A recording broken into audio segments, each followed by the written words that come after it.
Mass percentage में हम क्या करते हैं, सपोज़ आपके पास दो सब्सटेंस है ए एंड बी, ओके। इसका अमाउंट है आपके पास 40 ग्राम और बी का अमाउंट कितना है 90 ग्राम, ओके। और इन दोनों को मैंने मिला दिया, क्या बनता है ए बी, अमाउंट कितना हो जाता है 130 ग्राम। अब ये जो मेरे पास तैयार हो चुका, मुझे ये जानना है कि इस ए और बी में, यानी इसमें सिर्फ ए की परसेंटेज क्या है। यानी अगर मैं 130 ग्राम ना लेकर 100 ग्राम लूँ ए बी, तो उसमें ए कितना होगा, परसेंटेज पूछी जा रही है। तो जब कभी भी आपसे किसी भी चीज़ के बारे में परसेंटेज पूछी जाए, मास परसेंटेज पूछी जाए, आपको मालूम है क्या करना है।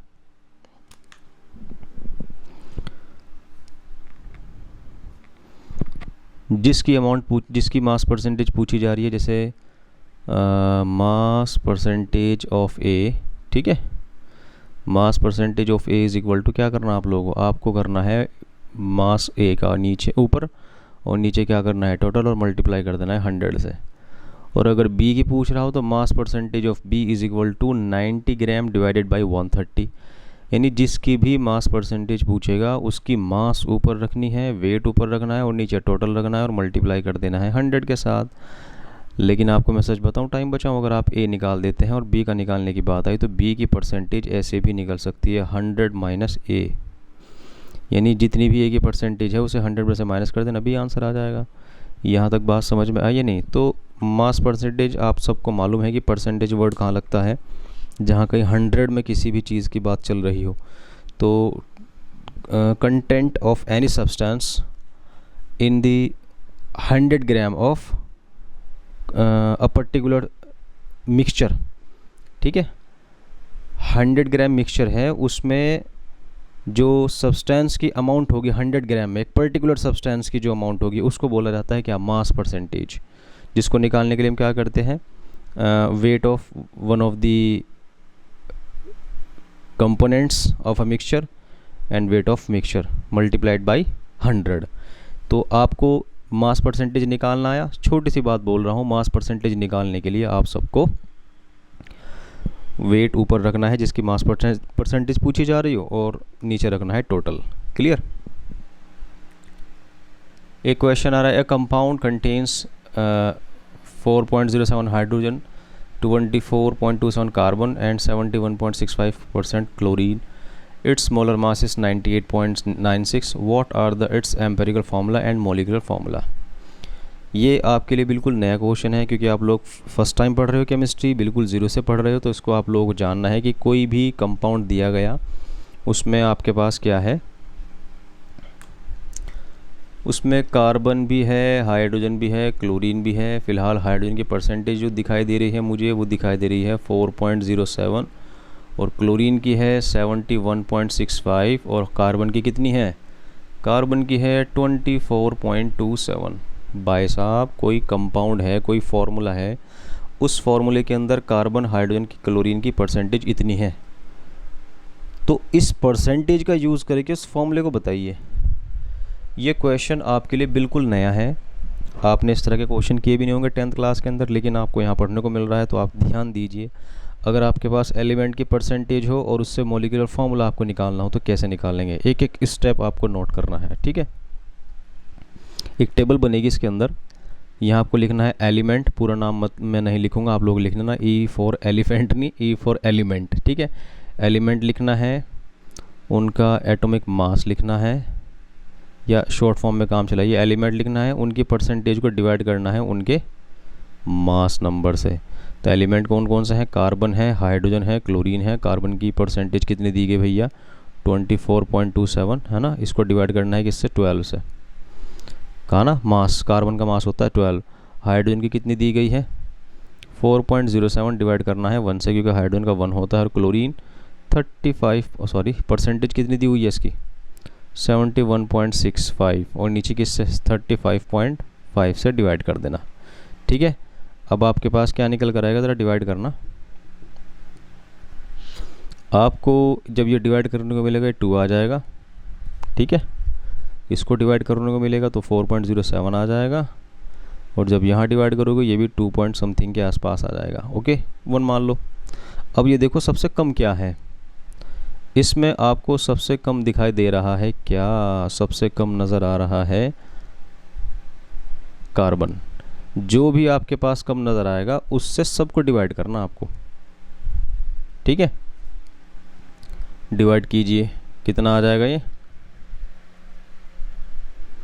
ये आ जाएगा 2 डिवाइडेड बाई, ओके इसको 2 ही मान लो, ठीक है। इसको 2 के अराउंड मान लो, उसको भी 2 ही मान लो। तो 2/2, 4.07/2 और 2/2, जो भी कम है उससे सबको डिवाइड करना है। आपके पास आ जाएगा 1, 2 और ये आ जाएगा 1। यानी आपका यहाँ जो फ़िलहाल एम्पिरिकल फार्मूला बन रहा है, मालूम है क्या बन रहा है?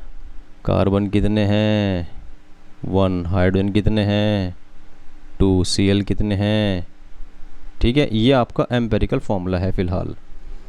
ये मुझसे पूछा था what are its empirical and molecular formula. मैं एम्पेरिकल फार्मूला निकाल चुका हूँ, अब मुझे आगे बढ़ना है, मुझे पहुँचना है मॉलिक्यूलर फार्मूले तक। देखो मैं क्या करूँगा मॉलिक्यूलर फार्मूला निकालने के लिए, ये आप लोग मेरे साथ साथ लिख रहे होंगे, ठीक है ना। कि जिस एलिमेंट का परसेंटेज दिया गया उसके मास से डिवाइड करना, परसेंटेज मास जो भी आंसर आएगा उसमें कम वाला उठाना है, उससे सबको डिवाइड कर देना है। कर दिया, ये आया। इनकी जो भी नंबर है वो मैंने यहाँ लिख दी, तो लिख दिया CH2Cl। ओके, ये मेरे पास आ गया एम्पेरिकल फार्मूला।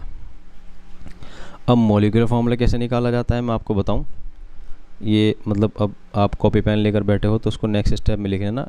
फार्मूला जो होता है molecular formula is equal to ये n। इस n के लिए आपकी लड़ाई है बस, n को कैसे निकाला जाए, ठीक है। मैं बता रहा हूँ n कैसे निकलेगा। n इज इक्वल टू होता है मोलर मास और नीचे empirical formula mass. Molecular mass या मोलर मास आपको क्वेश्चन में दिया गया है 98.96, और एम्पेरिकल फार्मूला मास जो आपके पास एम्पेरिकल फार्मूला आया था ना भी CH2Cl, इसका वो निकालो 12 to 35.5, ये कितना हो गया। इन सब के एटॉमिक मास को आपको ऐड करना है, किसके? जो एम्पेरिकल फार्मूले में आपके पास एलिमेंट है ना उनके एटॉमिक मास को ऐड करना है। ये 12 हो गया, ये 2 हो गया, कितना हो गया 14 और 35, ये हो गया मेरे अकॉर्डिंग 40, है ना। ये क्या हो गया 14 कितना 5, ठीक है। यहाँ रख दूँ 49.5, कैंसिल होकर क्या आ रहा है 2। इस 2 को रखना है यहाँ पर। जब आप यहाँ 2 रख दोगे तो ये क्या हो जाएगा, इसकी मल्टीप्लाई यहाँ होगी तो आ जाएगा C2H4Cl2। ये है इसका आंसर। वो जो मेरे पास आया था वो क्या था, एम्पेरिकल फार्मूला। ये जो निकल कर आया मॉलिक्यूलर फार्मूला। याद रखिए मॉलिक्यूलर फार्मूला तब तक नहीं निकलेगा जब तक एम्पेरिकल फार्मूला नहीं मालूम होगा। क्यों? क्योंकि मॉलिक्यूलर फार्मूला बताने के लिए एम्पेरिकल फार्मूले के नीचे ही लगाते हैं। ये एक्चुअली फार्मूला था जो मैंने आपको थोड़ी देर पहले लिख कर दिखाया था, रफ करने से पहले, इसको मिटाने से पहले। Molecular formula is equal to empirical formula whole n निकालने के लिए आपको मैंने तरीका बताया। अब इस जैसे जब भी क्वेश्चन आएंगे आप लोग उनको बहुत ईजीली सॉल्व कर दोगे, ठीक है। आगे बढ़ते हैं।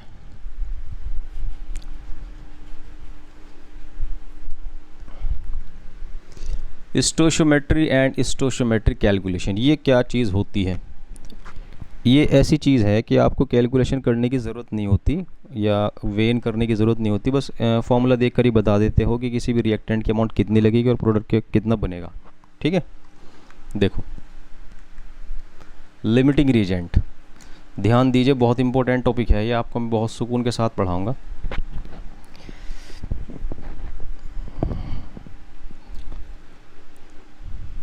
ए ने रिएक्शन की बी के साथ और क्या बना सी, ओके।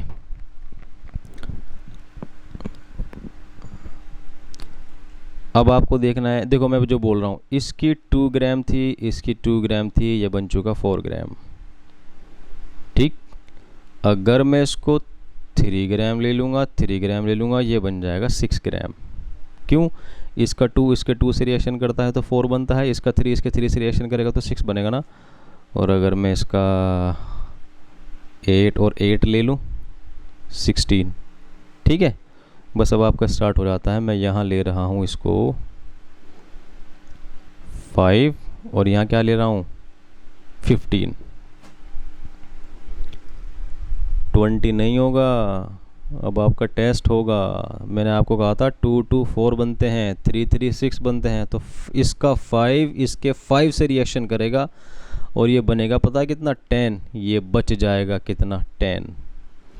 इसका 5 इसके 5 से रिएक्शन कर रहा है तभी तो 10 बन चुका। और अगर आप कर दोगे ये 8 तो इसका 8 इसका 8 से रिएक्शन कर रहा है, क्या बन जाएगा 16। तो यहाँ 8 यूज़ हो चुका, बच कितना गया यहाँ पर, अब 7 बच जाएगा। यानी कुल मिलाकर रिएक्शन के अंदर प्रोडक्ट कौन तय कर रहा है कि मैं जितना हूँ मेरे अकॉर्डिंग कैलकुलेशन कीजिए। मैं 8 हूँ तो वो 16 बन जाएगा, मैं 2 हूँ तो वो 4 बन जाएगा। मैं ही हूँ जिसके ऊपर जिम्मेदारी है रिएक्शन की। मैं हूँ तो रिएक्शन चल रही है, मेरे ख़त्म होने के बाद रिएक्शन भी ख़त्म हो जाएगी। और मैं ही हूँ जो बता रहा हूँ प्रोडक्ट कितना बनेगा। इसी को बोल दिया जाएगा क्या, लिमिटिंग रिएजेंट।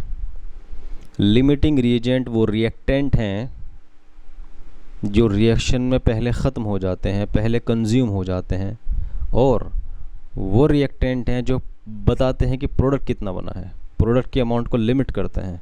उन्हीं को क्या बोला जाता है, लिमिटिंग रिएजेंट। बोलो क्लियर हुआ नहीं? लिमिटिंग रिएजेंट वो रिएक्टेंट हैं जो रिएक्शन में the reactant which are consumed first in a chemical reaction and they also determine the amount of product. Okay, such type of reactants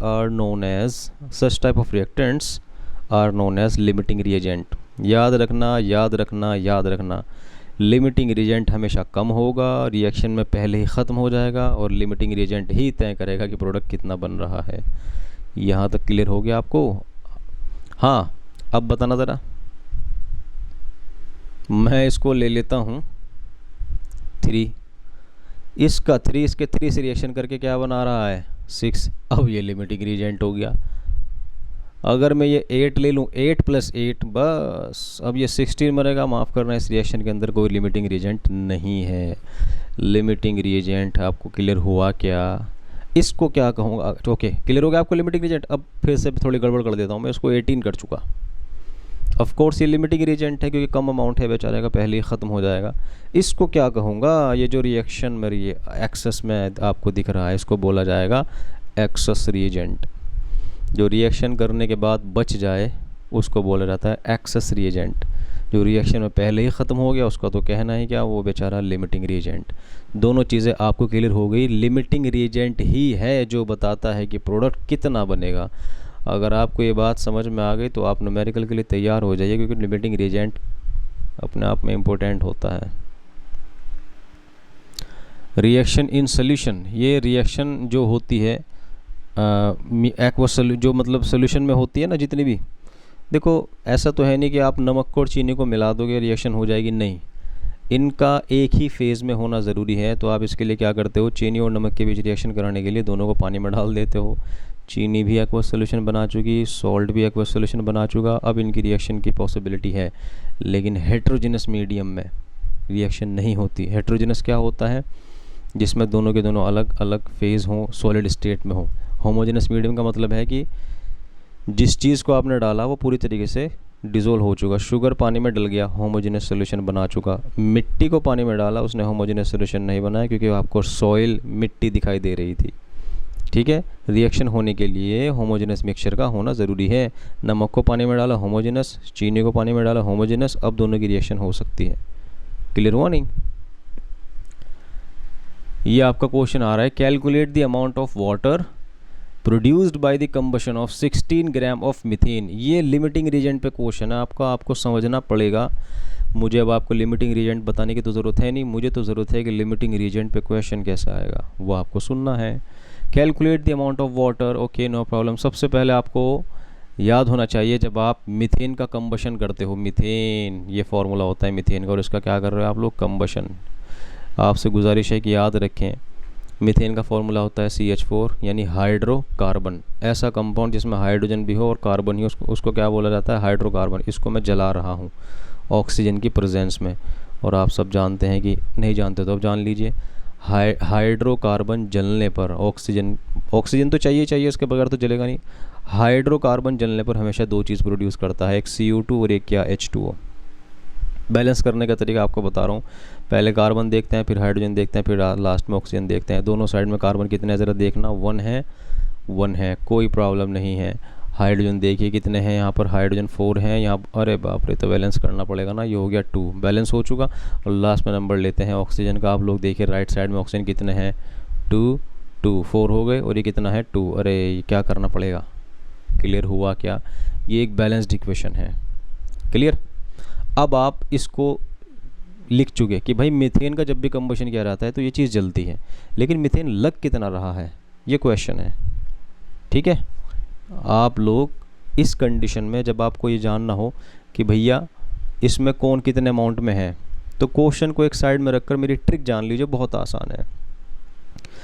जब एग्जामिनर आपसे सारा डेटा छुपा ले तब आप लोग पूरे जिम्मेदार हैं, पूरा हक रखते हैं कि आप लोग जो भी रिएक्शन के अंदर देख रहे हैं वो मोलर मास उनका लिखा जाए और उनके मोलर मास को ग्राम मान लिया जाए। तो देखो कार्बन का कितना होता है? 12। एक हाइड्रोजन का 1 होता है, 4 हाइड्रोजन का 4 हो जाएगा, तो टोटल कितना हो गया? 16। एक ऑक्सीजन का कितना होता है? 16। 2 ऑक्सीजन का 32, और 32 का भी क्या होगा? डबल, यानी 64। मैं कहूँगा कि अगर मैं 16 ग्राम मीथेन लूँ तो उसके लिए 64 ग्राम क्या चाहिए? ऑक्सीजन चाहिए। तो कितना CO2 बना? चेक कर लीजिए। कार्बन का कितना होता है? 12, ऑक्सीजन का 16, 2 ऑक्सीजन का हो जाएगा 32। तो 32 और 16 कितना हो जाएगा? 44। इसे भी ग्राम मान लो। यानी आप लोग किसी भी मॉलिक्यूल के मोलर मास को ग्राम मान सकते हैं अगर आपके पास डेटा छुपा हुआ है। तो मैं ये कहूँगा कि भाई 16 ग्राम अगर मीथेन लोगे तो उसके जलने के लिए 64 ग्राम ऑक्सीजन चाहिए, और जलने के बाद 44 ग्राम क्या बनेगा? CO2। और ये क्या हो जाएगा? एक H2O का 18 होता है, आप लोगों को पता होगा मोलर मास, लेकिन कितना है यहाँ पर? 36 हो नहीं गया? क्लियर? ज़रा चेक करना कितने हो रहे हैं। 36 और 44 कितना हो गया? 80। और इसी तरह ये काउंट कर लो, 64 और 16 कितना हो गया? 80। ये इक्वल होना ज़रूरी होता है। तो आप लोग देख पा रहे हैं कि calculate the amount of water कितना बना है जब आपने जला है, produced by the combustion of 16 gram of methane. यहाँ मीथेन कितनी है? 16 ग्राम नहीं है। जब आप 16 ग्राम का कंबशन कर रहे हो तो वाटर कितना बन रहा है? 36 ग्राम। अगर वो ये बोल देता 8 ग्राम CH4 को जला रहा हूँ, फिर यहाँ मैं 8 लिखता और फिर वो 36 से क्या हो जाता? हाफ हो जाता, 18 हो जाता। ठीक है, ये ट्रिक जान लो कि मोलिकुलर मास को ग्राम में लिख सकते हैं हम लोग अपनी मर्ज़ी से। यहाँ तक मेरे ख्याल से आपको कोई प्रॉब्लम होनी नहीं चाहिए। नेक्स्ट क्वेश्चन आ रहा है, how many moles of methane are required to produce 22 gram CO2 after combustion. ये बिल्कुल आपका जो पीछे क्वेश्चन था मुझसे गलती हो गई, मैंने इसको रफ किया, दोबारा लिख देता हूँ। CH4 प्लस क्या था यहाँ पर? 2O2 था, और यहाँ पर बना था CO2 और बना था 2H2। ठीक है भाई, इस बार मेरे पास जो क्वेश्चन है वो इसके अमाउंट पर नहीं है, उसने तो क्वेश्चन थोड़ा सा चेंज कर दिया। How many moles of methane are required, कितने मीथेन के मोल रिक्वायर्ड होंगे 22 ग्राम CO2 को प्रोड्यूस करने के लिए। अभी कितना लिखा था यहाँ पर? 44 लिखा था ना। जो भी मोल की नंबर होती है मेरे दोस्तों, मोल की नंबर यहाँ लिखी रहती है। अभी जो मैंने क्वेश्चन करा था वो ग्राम में था, यहाँ मोल की नंबर लिखी रहती है। 1 मोल CH4 का रिएक्शन कर रहा है ऑक्सीजन के 2 मोल से, और बन रहे हैं H2O के 2 मोल और CO2 के 2 मोल। लेकिन उसने क्या गड़बड़ कर दी? उसने कहा जी मैं मोल में नहीं बोलता, मैं तो बोल रहा हूँ 44, मतलब मुझे मोल में नहीं चाहिए CO2, मुझे तो ग्राम में चाहिए। तो 22 ग्राम CO2 बनाने के लिए कितनी मुझे वो चाहिए मीथेन? तो ओके, नो प्रॉब्लम भाई। आप लोग यहाँ कितनी 44 ही तो चाहिए थी, तो 44 के लिए कितना लग रहा था? इसका 1 मोल लग रहा था, 44 ग्राम। तो 44 ग्राम CO2 के लिए 44 ग्राम CO2 is produced by 1 mole. 22 gram will be produced by, आप लोग जानते हैं कितना? Half mole. ये आपको समझ में आया या नहीं? ये सबसे अच्छा तरीका है किसी के भी। इस पर अभी थोड़ी देर पहले इस पर क्वेश्चन क्या था कि कितना पोर्टर का अमाउंट बनेगा, अब कह रहा है कि इतना अमाउंट बनने के लिए कितना मीथेन चाहिए। इससे पहले जो क्वेश्चन था उसमें था कि 64 ग्राम, वो 16 ग्राम मीथेन को जला रहा हूँ, कितना वाटर बनेगा। अब क्वेश्चन कर रहा है कि वाटर नहीं, इतने ग्राम CO2 बनानी है। तो अब इस पर क्वेश्चन आ गया। यही तो क्वेश्चन आपको जानने थे, ये अच्छे क्वेश्चन होते हैं। 50 gram of N2 and 10 gram of H2 are mix to produce NH3। Okay, no problem. देखो भाई लोग, जब N2 और H2 की रिएक्शन होती है तो इस बैलेंस्ड इक्वेशन लिख रहा हूँ आपको, पूरी बैलेंस्ड है ये, ऐसा नहीं है कि मुझे बाद में बैलेंस करनी पड़ेगी। N2 और H2 रिएक्शन करके ये बनाते हैं NH3 इस तरीके से, ठीक है। NH3 से पहले 2 लिखा होता है और H2 से पहले 3 लिखा होता है। ये आपको जाननी पड़ेगी। अमोनिया के बनाने का तरीका है, जब भी नाइट्रोजन ऑक्सीजन रिएक्शन करते हैं तो ये फिक्स है, ठीक। आप लोग देखिए कि वही अभी आपको थोड़ी देर पहले बताया था कि आप यह नहीं लगा, या आप यह पता नहीं लगा पा रहे हो कि किसकी कितनी अमाउंट लग गई और किसका कितना अमाउंट बन गया। तो मैंने आपको थोड़ी देर पहले बताया था, इससे अच्छा तरीका हो ही नहीं सकता कि आप लोग इनके मॉलिक्यूलर मास को ग्राम मान लो। एक नाइट्रोजन का 14 होता है, तो 2 नाइट्रोजन का कितना होगा, 28 ग्राम, ठीक है। इसी तरह H2 आप लोग देखिए, एक हाइड्रोजन का 1 होता है, लेकिन हाइड्रोजन कितने यहाँ पर 6, तो मैं कहूँगा यहाँ पर 6 ग्राम, ठीक है। यानी 28 ग्राम नाइट्रोजन रिएक्शन कर रहा है 6 ग्राम H2 से, और बन रहा है क्या, चेक करो ज़रा। नाइट्रोजन का होता है 14, एक हाइड्रोजन का 1 और 3 हाइड्रोजन का 3, तो 14 और 3 17, लेकिन 2 से मल्टीप्लाई हो रहा है तो क्या हो जाएगा 34, इसे भी मान लो क्या ग्राम। अब मैं पूरी बात कह सकता हूँ कि भाई नाइट्रोजन के 28 ग्राम हाइड्रोजन के 6 ग्राम से रिएक्शन करके 34 ग्राम बना रहे हैं किसका, अमोनिया का। ये ऐसी नॉलेज है, ये आपको सीखनी पड़ेगी, एग्जामिनर नहीं देगा, ये टीचर की जिम्मेदारी होती है बताने की। ओके, इनके मोलिकुलर मास को ग्राम मान लो। अब ये तो मैं साइड में रख दूंगा, मैं देख पा रहा हूँ कि मेरे पास N2 फिलहाल कितना है 50, और मुझे यहाँ कितना मुझे नॉलेज है 28 की। तो उस एग्जामिनर ने क्या किया कि मैं इसको 28 नहीं लेता बल्कि 50 ग्राम लेता हूँ, और ये कितना लेता हूँ 10 ग्राम। अब बताओ अमोनिया कितनी बनी। ये क्वेश्चन अटपटा है, यहाँ पर सारा मामला लिमिटिंग रीजेंट पे है। आप लोगों को सबसे पहले जानना होगा कि ये ज़्यादा है, ये ज़्यादा है, ये कम है, ये कम है, क्यों। अभी वीडियो में आपको थोड़ी देर पहले बताया था कि सबसे पहले आप जानिए लिमिटिंग रीजेंट क्या है। लिमिटिंग रीजेंट की मदद से निकलता है प्रोडक्ट का अमाउंट, क्योंकि वही तय करता है लिमिटिंग रीजेंट की प्रोडक्ट कितना बनेगा। चलो कोई बात नहीं, देखते हैं। ये मतलब ये तो मेरी नॉलेज थी, ये उसका क्वेश्चन है कि I am not taking 28 gram of N2, I am taking 50 and I am taking 10 gram of hydrogen in place of 6 gram. So what amount of ammonia should be produced here? ये उसका question है। Okay, देखिए करते हैं भाई इसको। मैं इसी के अकॉर्डिंग बात करना चाहूँगा कि अगर मैं 28 ग्राम N2 ले रहा हूँ तो मुझे चाहिए क्या, 6 ग्राम हाइड्रोजन, है ना। और अगर 1 ग्राम ले लूँ तो 6 डिवाइडेड बाई 28, और अगर 50 ग्राम ले लूँ तो 6 डिवाइडेड बाई 28 इंटू 50 ग्राम, क्या H2, है ना भाई। 28 ग्राम से तो 6 ग्राम रिएक्शन कर रहे हैं, 50 ग्राम से कितने हाइड्रोजन रिएक्शन करेंगे अभी भी तो आना चाहिए ना। तो ज़रा मल्टीप्लाई करना, 6 की मल्टीप्लाई इसके साथ कर दो, डिवाइडेड बाई 28। ओके, इसको जब आप कैंसिल करोगे तो क्या इसका आंसर 1 आएगा, नहीं आएगा। 10 आएगा, नहीं आएगा।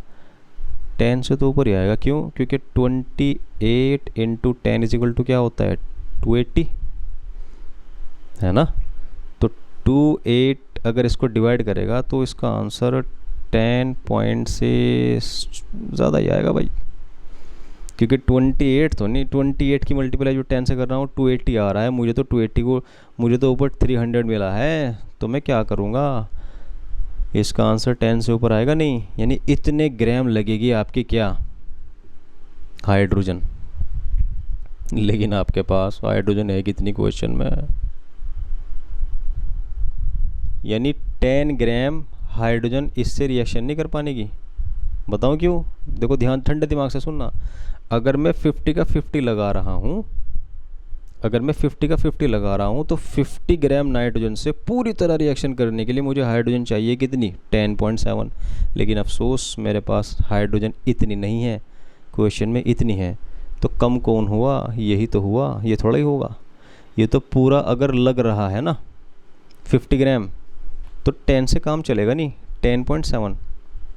तो अगर 10 चाहिए तो फिर ये क्या करना होगा, समझ रहे ना बात आपको।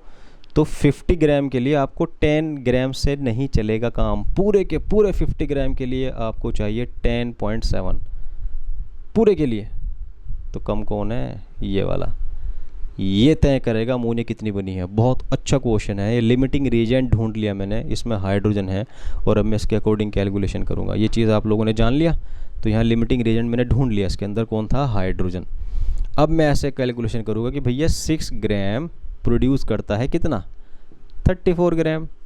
तो 1 ग्राम प्रोड्यूस 6 ग्राम हाइड्रोजन प्रोड्यूस करता है 34 ग्राम अमोनिया।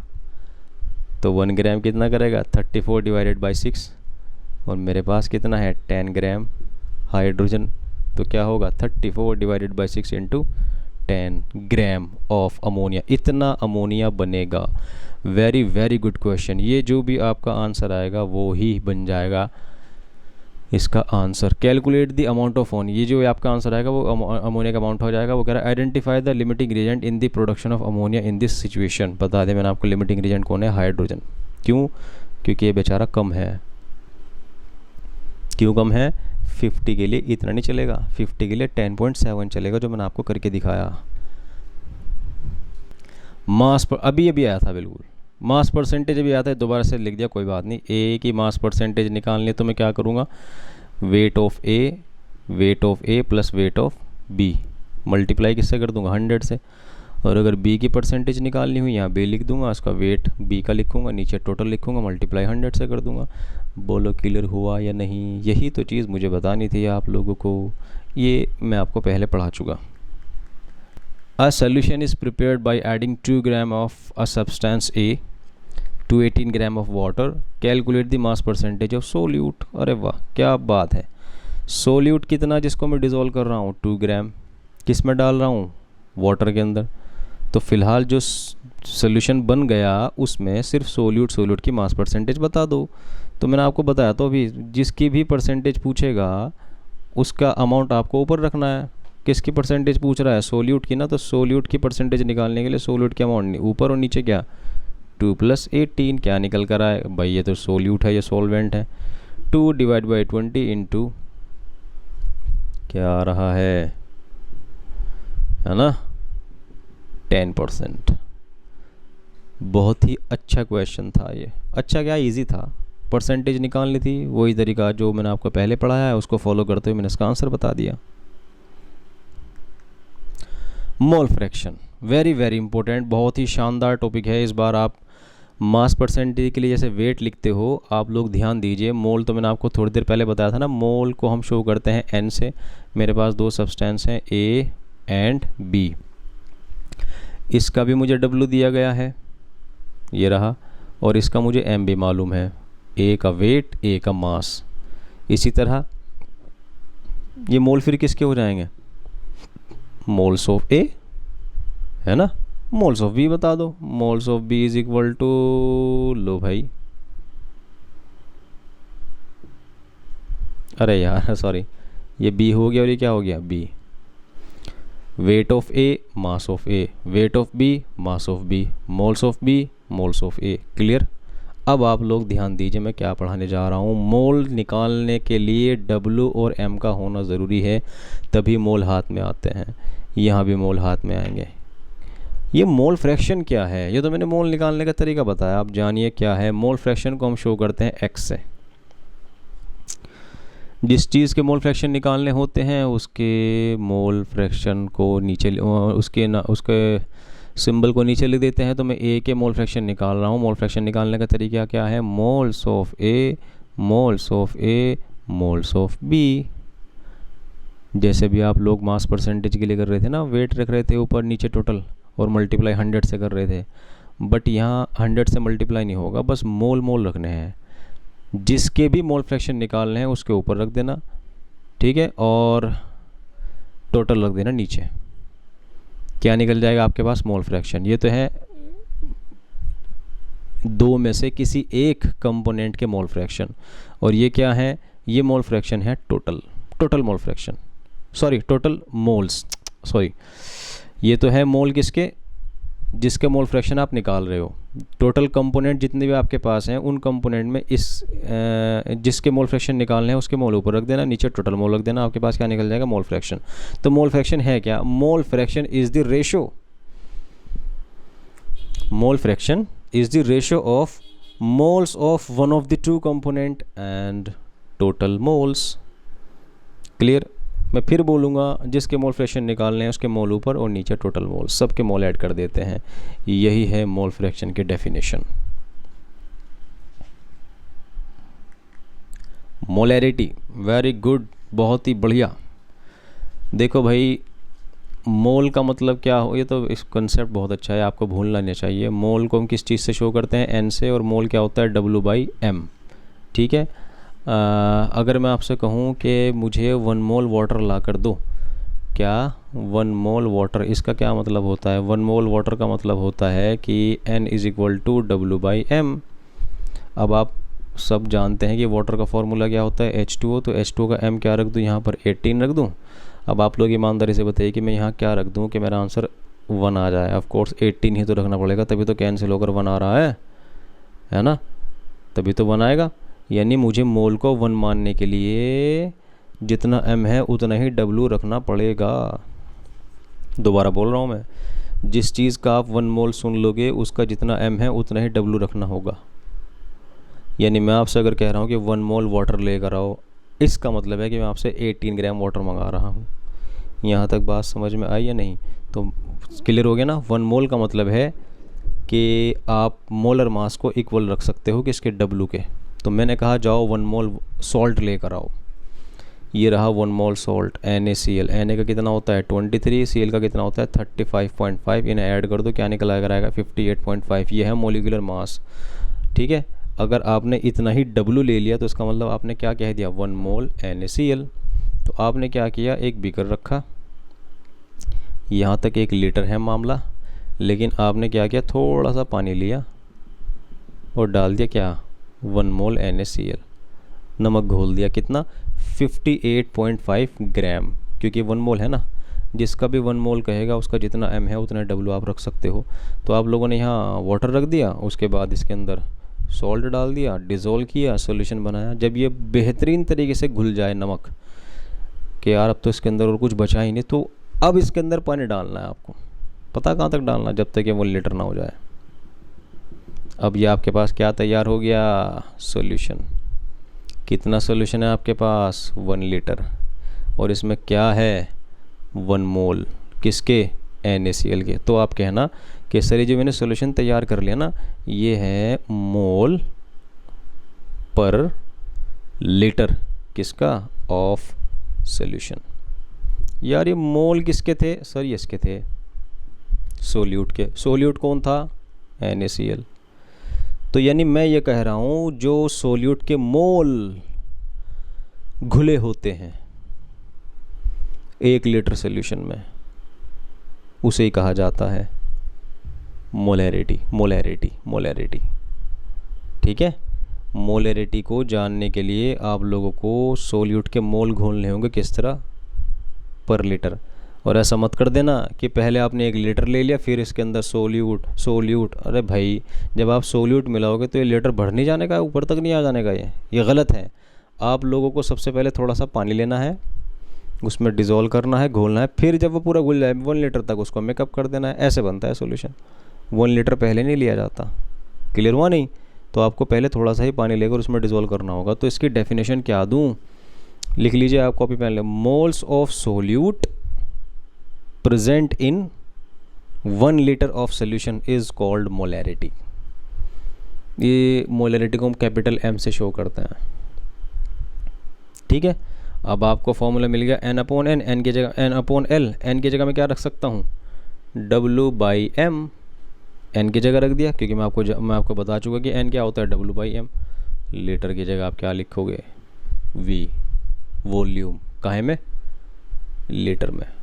ये मोलैरिटी का फॉर्मूला है, जब आपके न्यूमेरिकल कराऊंगा तब ये यूज़ होगा। लिखते चले जाओ, जो मेरे साथ साथ लिख रहा है अपना ही फ़ायदा कर रहा है। तो आपको ये चीज़ क्लियर हो गई क्या, moles of solute present in 1 litre of solution is called molarity.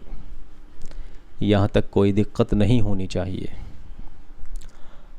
Calculate the molarity of NaOH in the solution, लो मोलैरिटी पर क्वेश्चन आ गया। Calculate the molarity of NaOH in the solution prepared by dissolving its 4 gram in enough water to form 250 ml of solution. आपको क्या निकालना है? Calculate the molarity किसकी निकालनी है? NaOH की। जब मैंने NaOH डाल दिया क्या 4 ग्राम, काहे में डाला? 250 ml सोल्यूशन बना दिया भैया। ये पूरे ये जो वॉल्यूम दिया गया है आपको ये सोलवेंट का नहीं है, ये तो खुद बोल रहा है 250 ml ऑफ द सोल्यूशन। तो आप लोग अब क्या करेंगे? सबसे पहले फॉर्मूला लिखेंगे, molarity is equal to W/m/V। Okay, W कितना है, कितना NaOH मिला रहे हो? 4 ग्राम। NaOH का मोलर मास, क्योंकि NaOH ही तो सोल्यूट है। NaOH, Na कितना है यहाँ पर 23, ऑक्सीजन कितना है 16, हाइड्रोजन कितना है 1, इन ऐड कर दो, क्या निकल कर आ रहा है 40। आ जाओ इधर आ जाओ, ये रखा जाएगा 40। ओह सॉरी, ठीक है। वॉल्यूम कितना है 250। पहले भी बताया था आपको कि आपका वॉल्यूम हमेशा कहाँ में ले जाता है? लीटर में। तो ये मिलीलीटर में है, मिलीलीटर को लीटर में कन्वर्ट करने के लिए 1000 से डिवाइड कर देंगे, वो ऊपर चला जाएगा। ओके, देखो भाई लोग, आया नहीं समझ में? आया नहीं समझ में? और जब ये इसको डिवाइड करेगा क्या निकल कर आएगा? 0.4। बोलो बात समझ में आई या नहीं? ये चीज़ मैंने आपको बता दी और मोलैरिटी का आंसर भी आ गया। जब भी आपसे मोलैरिटी पर क्वेश्चन करेगा ये फॉर्मूला बेस्ट, बिल्कुल आपको बेहतरीन तरीके से सोल्यूशन करके देगा। मोलैरिटी, ये भी अच्छा कंसेप्ट है, बहुत ही शानदार।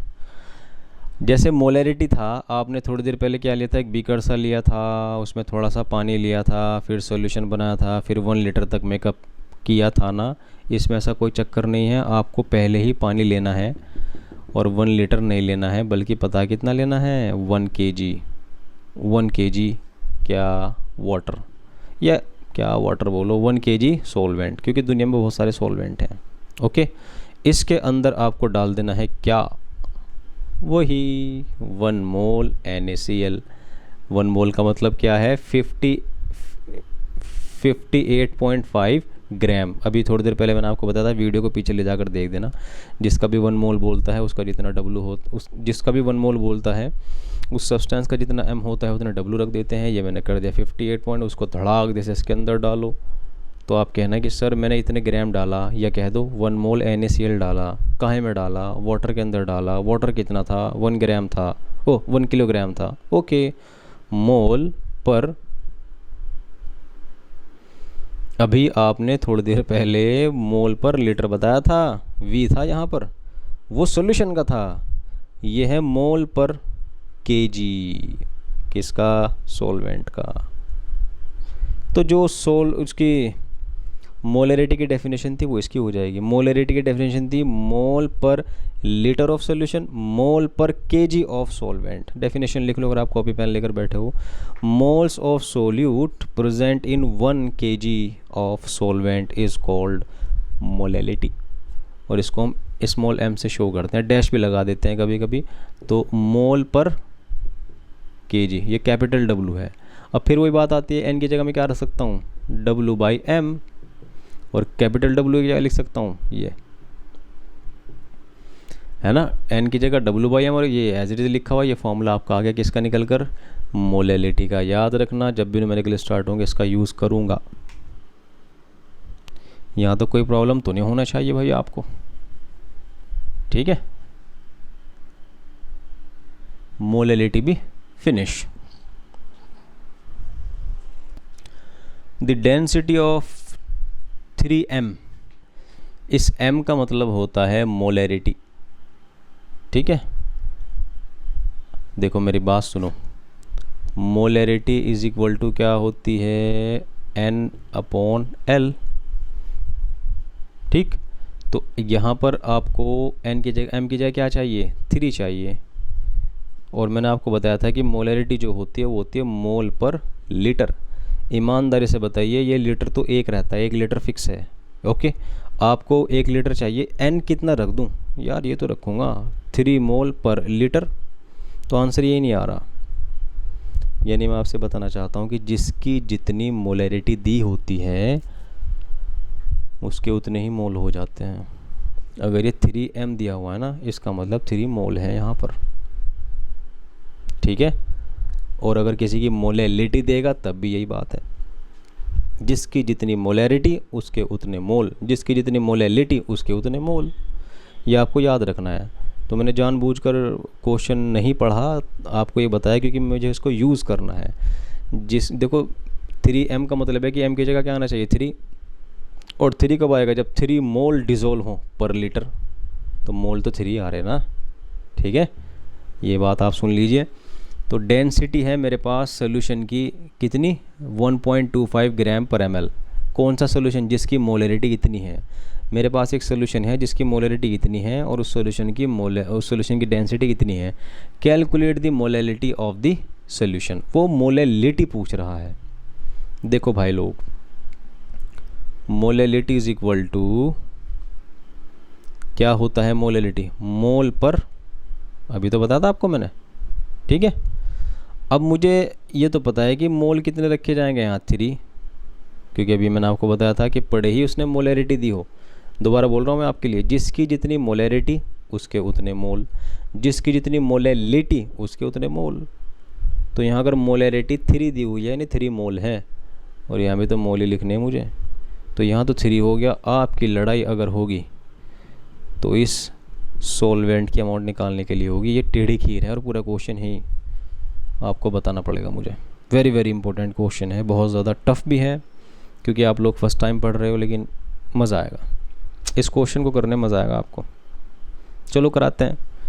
आप लोग जानिए पहले कि 1.25 ग्राम पर ml है ना, पर ml, ऐसे कर दूं 1.250 ग्राम पर लीटर। भाई मिलीलीटर को लीटर में तो भाई आप लोग समझदार हो ना, ग्राम को काहे में बदल दोगे आप लोग। मतलब इतने ग्राम अगर पर ml है तो इतने ग्राम पर लीटर नहीं होने के, 1000 से आप डिवाइड नहीं कर देने का, डिवाइड करोगे, क्योंकि मिलीलीटर को 1 मिलीलीटर को 1 ml में कितने होते हैं, 1 ml में नहीं होते 10⁻³ लीटर नहीं होते। तो आप जब इसको लीटर को ऐसे लिखोगे 10⁻³, वो ऊपर जाकर 10⁻³ नहीं बन जाने का, और वो उसको मल्टीप्लाई नहीं करने का, फिर पॉइंट इस तरह शिफ्ट नहीं होने की। 1 2 3 कर तो दी। यहाँ तक बात समझ में आई है नहीं? तो मैं ऐसे लिख सकता हूँ। क्यों लिखा मैंने अभी आपको बताऊँगा, क्योंकि मुझे टेंशन हो रही है इस मोलरिटी की। ये मतलब मैं इस डेंसिटी को ऐसे लिख सकता हूँ, ठीक है। ये आपका हो गया क्या, ग्राम, और ये क्या हो गया, लीटर, किसका, सोल्यूशन का। ओके, अभी ध्यान रखना। अब आप आइए इधर, मोलरिटी इज इक्वल टू, इधर भी छोड़ो, मोल कितने हैं फिलहाल आपके पास, ये बताओ मुझे। मोल है W/m, है ना, ये तो फॉर्मूला है ही। मोल कितने हैं 3, क्योंकि आपको इसी क्वेश्चन की स्टार्टिंग बताया था, जिसकी जितनी मोलरिटी होती है उसके उतने मोल होते हैं। तो 3m का मतलब है मोल कितने हो गए 3, किसके, NaCl के, W/m, ठीक। m को ले जाइए इधर, NaCl का m कितना होता है 58.5, कई बार आपको पढ़ा चुका भी। 58.5 क्या होता है, मोलिकुलर मास होता है m का। इसको इधर लेकर आ गए, ठीक, लेकर आ गए 58.5। ओके, मल्टीप्लाई कर दो।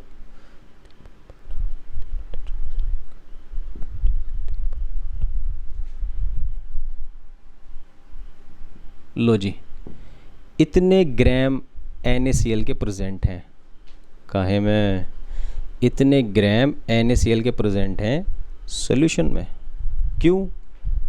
क्योंकि ये जो मोलरिटी होती है, ये होती है, मोलरिटी होती है मोल पर लीटर, ये लीटर सॉल्यूशन का ही तो है।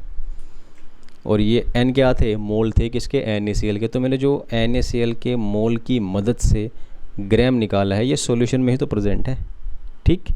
तो सॉल्यूशन के अंदर ये क्या निकला फिर, सोल्यूट, क्योंकि नमक घुला हुआ है, सोल्यूट है। आप मुझे एक बात बताइए, सॉल्यूशन 2 चीज़ से बना होता है, एक सोल्यूट जिसको डिज़ोल्व किया जा रहा हो, एक सॉल्वेंट जिसमें डिज़ोल्व किया जा रहा हो। मेरे पास फ़िलहाल पूरा सॉल्यूशन कितने ग्राम है, ठीक, पूरा सॉल्यूशन इतने ग्राम है, इतना। इसके अंदर सोल्यूट भी है और सोलवेंट भी है। ठीक, इसमें सोल्यूट भी है, सोलवेंट भी है। अगर मैंने इसके अंदर से सोलवेंट निकाल दिया, सॉरी, अगर मैंने इसके अंदर से सोल्यूट निकाल दिया तो मेरे पास क्या आ जाएगा? सोलवेंट नहीं आने का, वही तो मुझे चाहिए। आप क्या करोगे, इसमें से माइनस कर देना 175.5, ठीक है। इसमें से चीज़ आपको माइनस करनी है, तो कितना आएगा? 5, 4, ठीक है, 7,